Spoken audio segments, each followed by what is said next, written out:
week's cut. Hey everyone, welcome. This is episode number 2, or I shouldn't say episode number 2, part number 2 of drilling and profiling. So really appreciate everyone listening in. Hope this is helpful to people. I enjoy doing this kind of stuff. So I've got the pattern here that we worked out. I've got a piece of 3/16 inch W2 steel that we're going to put it on. This is going to be a stock removal work in progress. So this is where you'd forge to shape if you were doing the forging, but maybe I'll do one of those later on when I get a little more proficient with forging. So just tracing out. This is where it helps if you've got a pattern that you're going to use a lot to use a steel pattern. You don't have to be so careful in holding those edges down.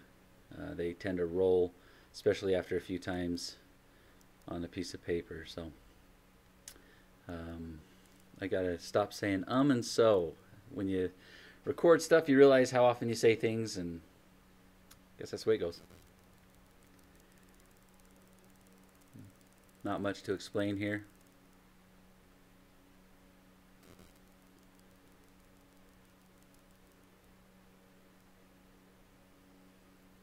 Alright, this punch, it's an auto punch, but for some reason they always stop working for me.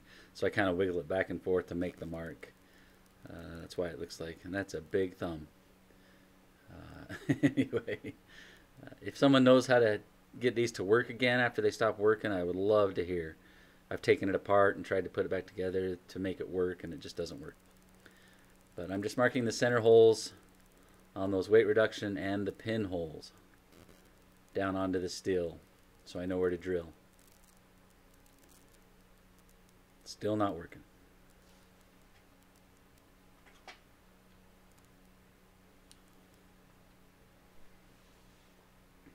And the last pinholes.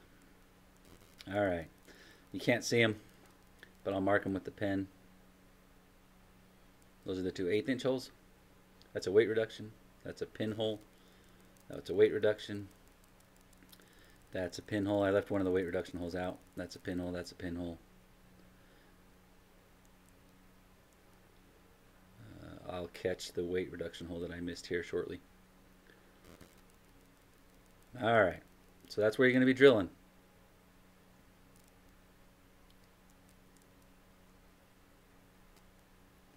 This is how I have my pins next to my drill press. I've got the 1/8 inch, the number 30, the 1/4 inch, and the letter F bits. Those are the ones I use most of the time. You can see some other things like the Tapmatic and the Unibit and a bunch of other stuff there. I keep shop fox is what I use for this vise on the drill press platform. A lot of people drill flat on the platform. I don't. I use this vise. It helps get a grip on your material. It helps the helicopters of death. So I would recommend getting a good vise. The reason I keep my stock square when I drill my holes is for this. I can get it in the vise nice and straight. I make sure that's flush. I know my drill press is squared up to my platform. I'm just tapping the edge down on the steel to get it square with the vise jaws. That's how I know it's square. So as long as I drill these first holes square, they're going to be square throughout the entire process, whether I taper the tang or not. If you're trying to drill these holes for your pin stock after you taper your tang, you're going to have crooked holes because that tang sits crooked on the platform. My shop fox is not hooked to the table so I can move it around. If the drill bit binds up, the shop fox adds enough weight and me holding on to it that it's not going to swing around like crazy. It'll just bind up the drill. So I feel pretty secure with it. Another safety point, do not wear gloves on any drill press. They tend to wrap around the bit and they can take your finger off. So no gloves around a drill press. Speaking from personal experience. Have not lost a finger, but I have had a glove catch on it and roll around, and luckily I was strong enough to pull my hand back and it ripped that finger of the glove right off. So I'm using an 1/8 inch bit. I'm drilling the pinholes first. So this one will be 1/4 inch. I'm just doing a pilot hole. The 2 front ones will be 1/8 inch pin stock. So So I'll move back to the pin at the base. I don't use any kind of lubricants unless I'm using hardened steel or it's not cutting well for some reason. I don't see the need to use them unless you're getting your stuff really hot and you'll ruin your bits that way. But if you take care of your bits and go at the right speed, you'll be just fine. So that's a pinhole for a lanyard tube if you want one. And the other lanyard tube if people like them up on the top.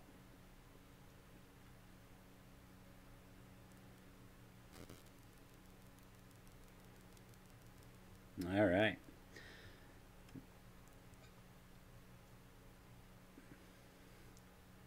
Now I'm going to bring out the 1/4 inch bit.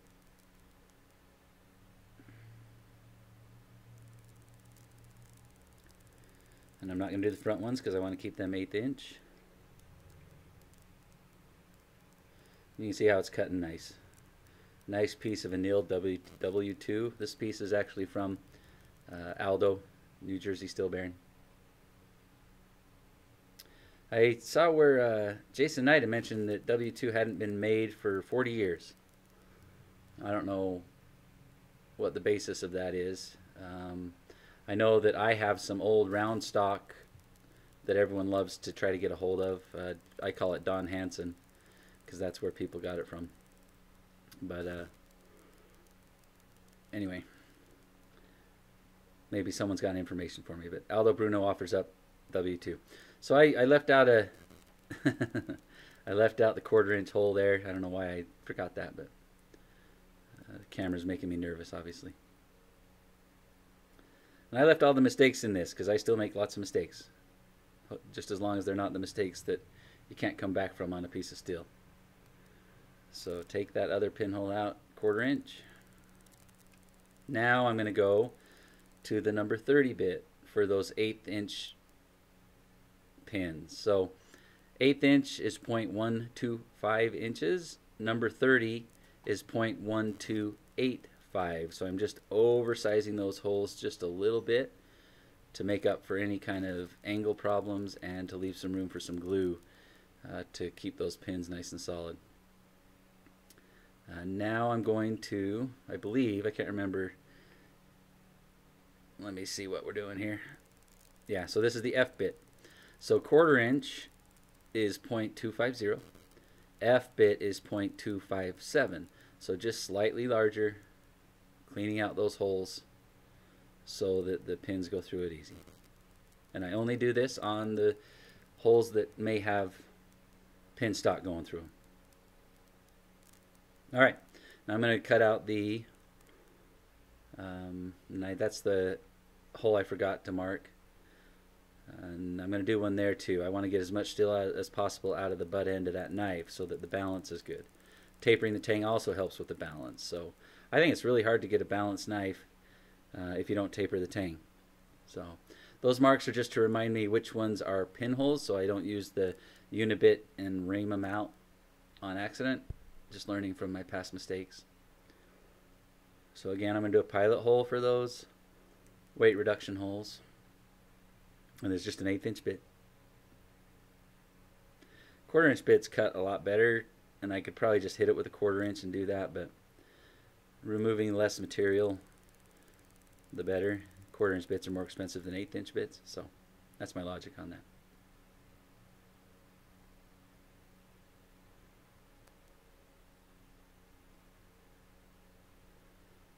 I love curly cues. You know you're going at a good speed when you get big long curly cues. So that's something to shoot for when you're drilling steel.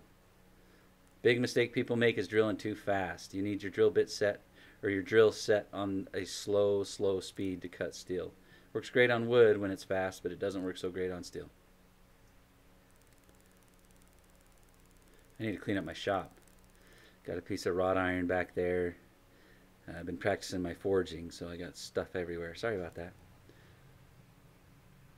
Alright, and then this is just a 1/4 inch bit. See how much faster that bit drills?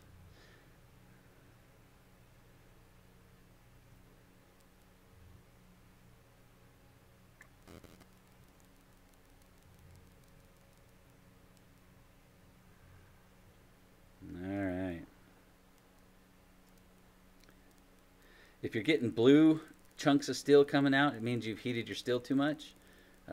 Blue steel is about 800 degrees, so you're ruining your bits. All right, this is a unibit. This is the one I like to use. It's kind of the long, slender one. I think it might go up to 1/2 inch as the biggest diameter hole. I have to move the drill bit out because I'll drill into my vise, so I actually have to drill off to the side. And this bit is old, and I left it here to show you what happens when you seize up a drill bit on this vise. I don't know if it's this one or the next one, but see how it seizes up, move it up and down, try to get it loose. So that's a good sign that your drill bit's bad. But these are expensive, so I tend to use them longer than I should, which causes headaches. It seizes up even worse on this one, I think.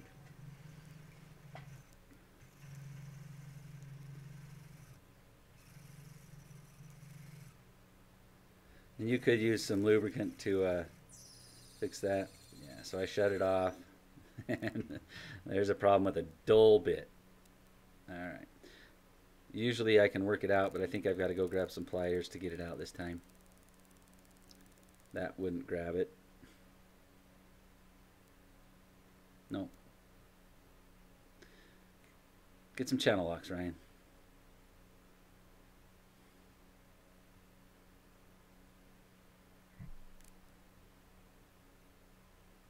Junk everywhere. Alright. These are some cool channel locks. I like using these for my folder work. They squeeze evenly so you don't get a weird angle just grabbing at the tip. But they weren't cheap either. So, alright, so I chuck that bit, throw it in the garbage. Get a new one.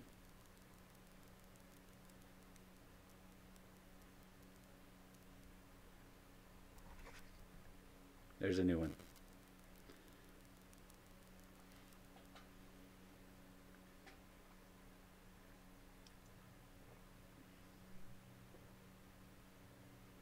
So much better. See how much time I'd save if I do the same thing with grinding belts. I'd run them to the end till they're not doing anything but wasting time.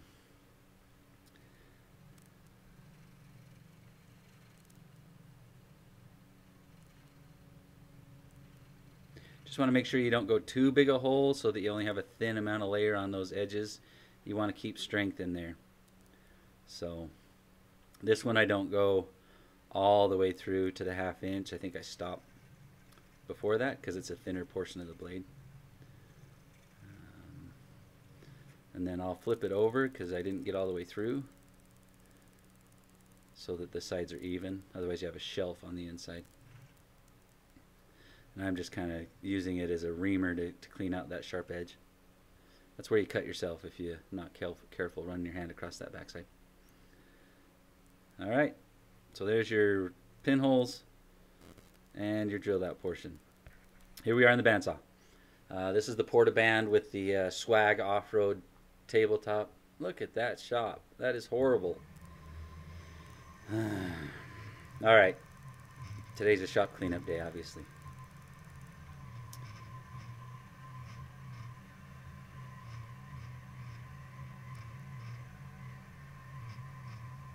This is another thing, that if you have a new blade, it works so much faster. In fact, this is an old blade, and I think I changed it out so everyone can see how the change out is. So, trying to keep it informational, showing you the things that you can run across as a problem, things you might want to change. I always mark my steel after I cut a piece off, because you have 100 little pieces of steel, you don't know what they are. Make sure you write down on that leftover piece so that you know in the future. It's terrible having tons of steel laying around, you're not sure what it is.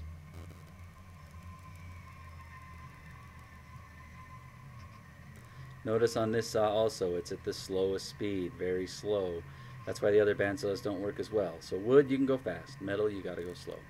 So that's why these Porta-Bands work really well. Some people will just use their belts and grind them to shape. It's much faster. It might be even cheaper in the long run, but I have this thing with belts that I don't like wasting them.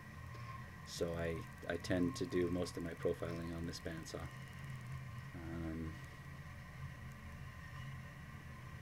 I'm pretty sure that I change it out and get a new blade on here so it cuts faster. I like to hold on to that side of that shelf so that I can't make my hands go forward into the blade. I always keep a finger on that edge as a safety feature. Now you can see I now have gloves on. The steel will get warm when you're cutting with the bandsaw, so I do wear gloves on this. There's not as big a chance as getting your glove caught. I've got a little ice bin that fit perfectly under there, so that's where I put my scraps. What am I looking for? New blade.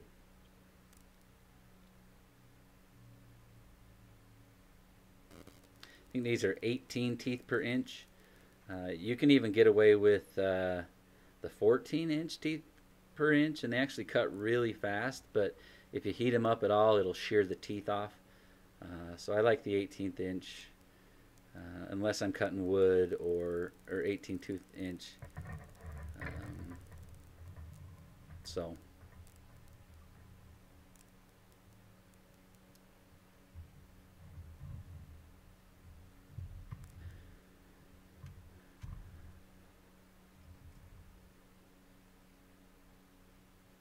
I also save those because sometimes they're better than the one you've got.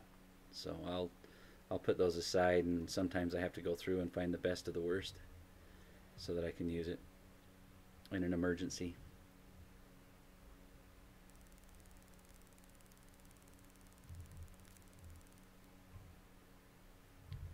So when you buy the Swag Off-Road, sorry, this is what I'm talking about. This bracket under here breaks. If you get a little piece of something falling through and it gets pinched between those two rollers, it ends up breaking that cast aluminum piece. And I've replaced probably 20 of those over the years, probably more than that. Nick, Utah Knives and Gear, a local kid here who works at a machine shop, made me a solid piece that's never going to break. I haven't gotten it yet, but I'm looking forward to trying that out.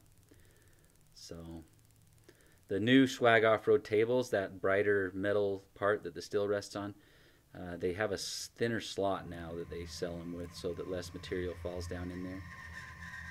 I need to send them a message and see if I can get a hold of one of those better tables. So you just have to be careful not to let stuff, especially if you're cutting off a small wedge, that you don't let it fall down between that blade, because you'll break that roller.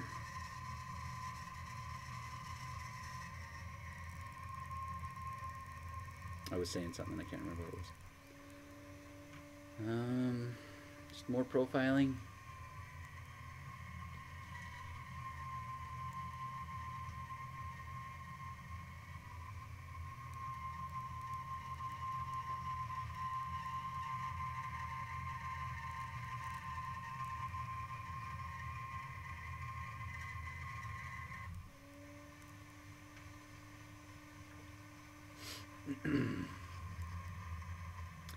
Using push sticks. If you gotta it's better than getting your finger that close to that blade.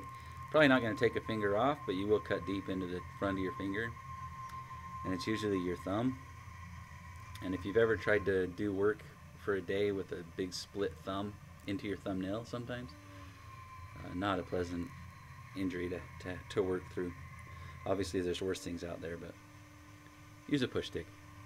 You can see that it works pretty well still. You can get your thumb behind that blade, no problem.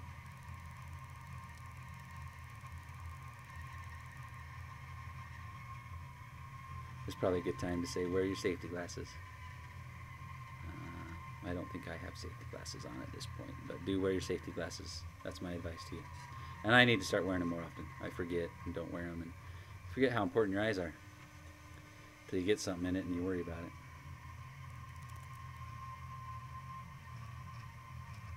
And I do a relief cut. This portabands don't do really good radius cuts, really tight turns. So if you give it a relief, you have less chance of breaking that lower bracket as well. You can break it just by trying to twist that blade funny. Another good use for the weight reduction holes is put the corner of that push stick in there and help push it through. So you can see that cuts out of there, and then you can angle your piece to where you may have a little thickness there, and I'll show you how to get rid of that later, but you'll be able to make that bend, or close.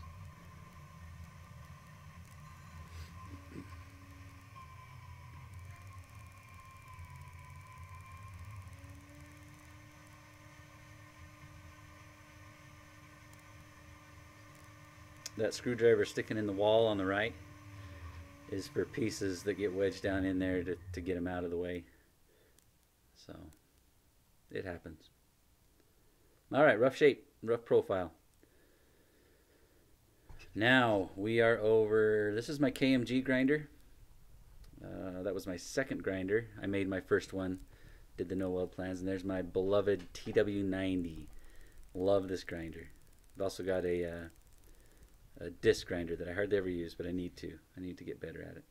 So as you can see, this belt, I do it on the platen. This belt is very worn. You're putting a lot of wear on these belts, so make sure you're not using a new belt doing this, because it'll shear. Anytime that belt hits a 90-degree angle on your steel, it's going to shear off that grinding material, this grit on your belt. So you can see I'm just getting it to shape, final shape on the blade for sure. And it gets warm, so make sure you have some water by you that you can quench and cool it off.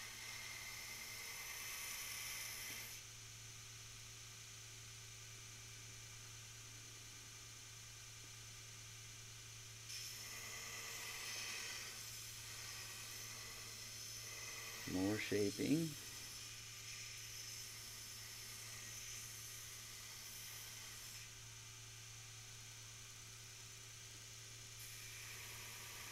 And I can work this round part on that corner. Takes a little practice to do. I'll get it clean over on the KMG small wheel. But I can get rid of most of the material using those corners.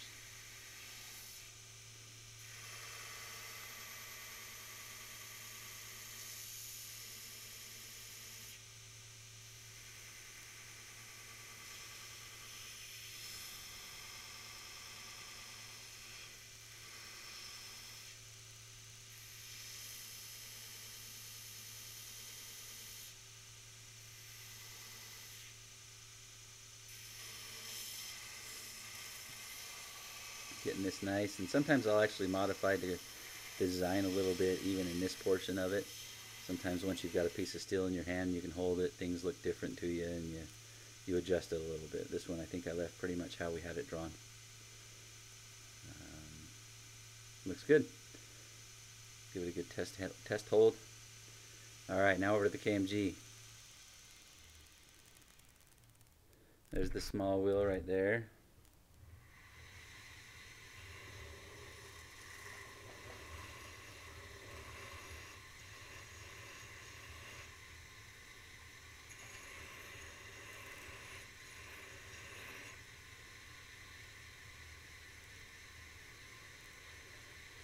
Looks good, nice and quick.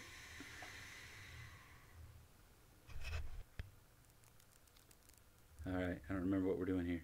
Oh yeah. Steel is not always flat, and if you're having problems with your grinds, all of a sudden when you're grinding the bevel, all of a sudden climbing in a part or dropping, a lot of times it's due to your uneven steel. You've got a not flat steel. If you had a flat grinder or a surface grinder, that's the best way to take care of that. I do not have a surface grinder. Travis Wirtz makes a surface grinder attachment for these TW90s that work great. I just haven't had a chance to buy one. So this is how I do it. I've got my strong magnet, and I just hold it on the flat platen. And this GoPro, you can see right down the middle that there's kind of a part that didn't get ground. You can see it on this one. It's hard to see. But it's just not, you've got the tip's not getting ground. Those will cause weird grind lines when you're grinding, and you can't figure out why you're not grinding a straight line on the top. A lot of times it's uneven steel. Took me a long time to figure that out. First year or so I was always fighting strange grinds, and it's because I didn't get the steel flat before I started grinding on it. So just flatten everything out. There you go.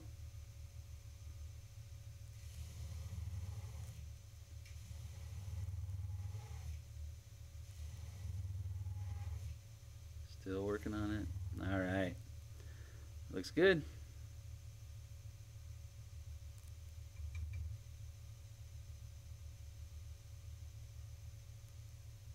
Thanks, everyone. I think that's the end. Next one we're going to do is going to be the marking the center line, grinding the profile in, tapering the tang, and probably applying the clay for the hamon. We're going to do a hamon on this blade. So thanks for listening. Stay tuned for part 3.